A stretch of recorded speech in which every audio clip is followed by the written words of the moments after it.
Hey folks, today we are talking about my OMAD meal plan for the week.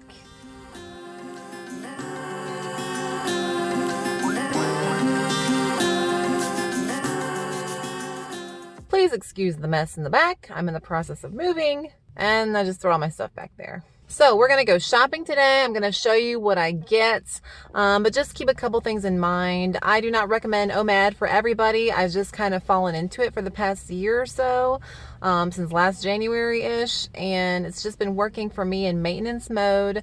But honestly, throughout all of my weight loss, I did not do OMAD. I did 2 to 3 meals a day. So it's just gonna depend on what fits for you and your lifestyle and what works and what you like to do. So also, do remember for maintenance, I restrict more throughout the week so that I can enjoy my weekends. So my calorie counts generally come out to about 1,300 calories each day, and then on the weekends I don't really measure or log anything.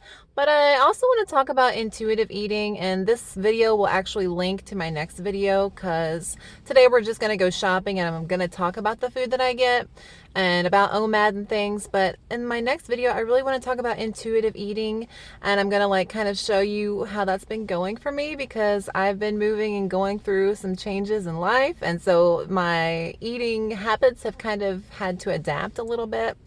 So I haven't been measuring as much. But like I said, that next video will be based off of this video, when I talk about more intuitive eating without logging and measuring everything. So just make sure to keep an eye out for that next video if you're curious about more intuitive eating. So my OMAD schedule, usually I fast from about 8 to 9 p.m. all the way to 4:30 p.m. the next day. So my eating window is from about 4:30. I get off work at 4 every day. I go home and I have a little snack. And usually that's like nuts or cheese or a little bit of corned beef. I've been doing that for the last 2 months or so. And then I eat my big meal dinner around 6:30, maybe 7:30, somewhere in there. And then I'll snack a little bit after that too. Also to remember that any type of lifestyle is going to be on a spectrum. Some people do really strict, super duper whole natural keto. Some people do really lazy, all processed food keto.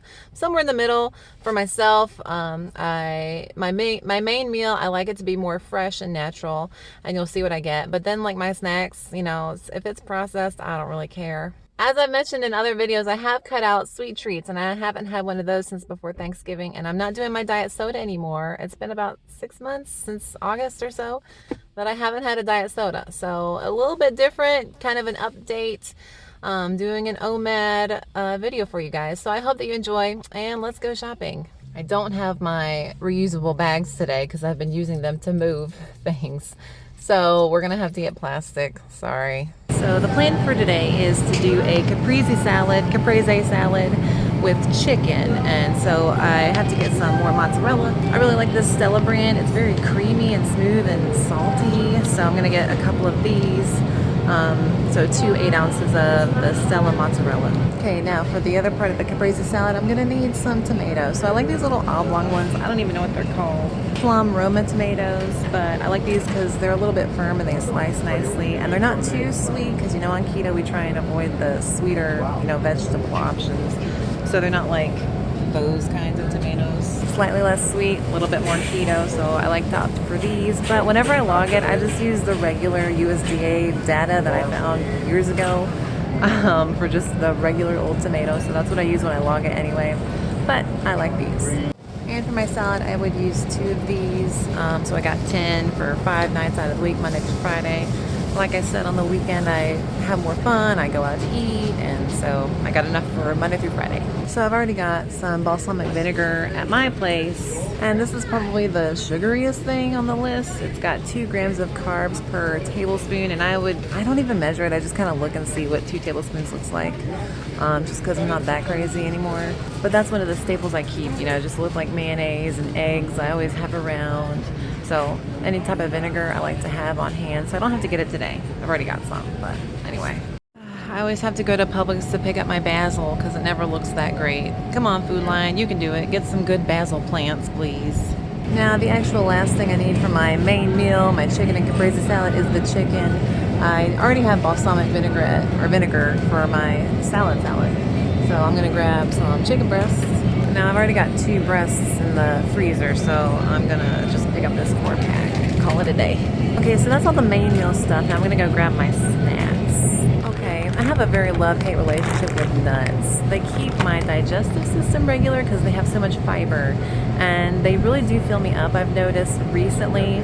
I have overdone it on the past though, but I've noticed that overdoing it on things like nuts has really been cut down because I'm not having sweet treats. And so what I would do is binge on my sweet treat and say, well, that's it for the day.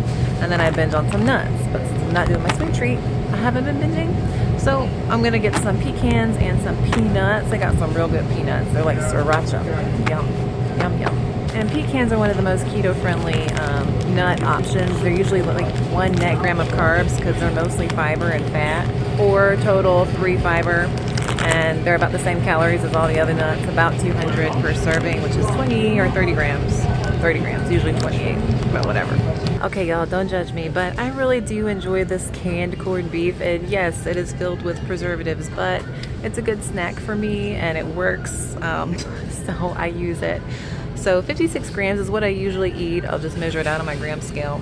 And that's 120 calories and less than 1 net gram of carbs. So I like it. And it helps out with the protein, 13 grams of protein. So I like this. I get the Food Lion brand because I'm cheap.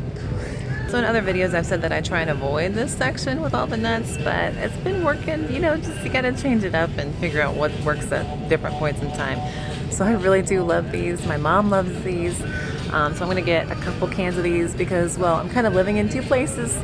And so I'll talk about that next video too, talking about that intuitive eating and why this is happening, but I'm gonna get a couple cans of this. Don't have to pick up coffee for today. I've actually got a lot left over, so that's nice. So I do need my lemon juice. Yeah, gotta go pick up some lemon juice for my icy lemon water. Lemon juice. So yeah, really for the past 6, maybe 7 months since August, I've been doing water and wine and coffee. So really that's about it, drink wise. So again, more cheese. It's on sale 2 for $4, and actually it's not on sale, it's always that price. But again, getting 2 because my life is a little crazy at the moment.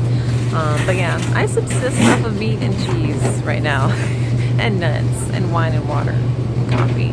I really am a fan of this Josh wine, and it's on sale, so I'm gonna get 2 of those. Again, 1 for me, 1 for my other living domain. I usually drink Sauvignon Blanc. I like it because it's a little appley. It's probably the sweetest thing that I drink. I like Cabernet and Pinot Noir, but I tried a Malbec the other day, and it wasn't bad. And I'm not quite sure how that comes out sugar-wise, so if you know anything about Malbecs, let me know. I liked how heavy it was, because it is, you know, middle of February. So if you know anything about wine and nutrition, let a girl know. Gotta buy duplicates of my toiletries, which is gonna be expensive. I use baby shampoo because I have baby hair, so I gotta find the baby shampoo. Oh, there we go. That's my shampoo, if you've ever wondered. I know, like you really wanted to know that. And this is a bad angle. I think we're pretty good. I'm about to check out. I'm kind of in a rush today, so I'll show you what my cart looks like, and then I'll get back to you in the car. Okay, so those are all of our groceries for the day. Like I said, I had to buy double of a lot of stuff, so we'll see what happens. And some toiletries. If you never take your shopping cart back, I judge you. I really do. Okay, folks, so just got my groceries. The bill was not too bad if you sub out the wine, which I know not everybody, you know, is gonna buy, and the toiletries that I had to buy. What was the wine, like $12.99 on sale? So like 26 bucks for 2 bottles. Subtract, I don't know, $8 for the shampoo and the razors. 91 minus 34.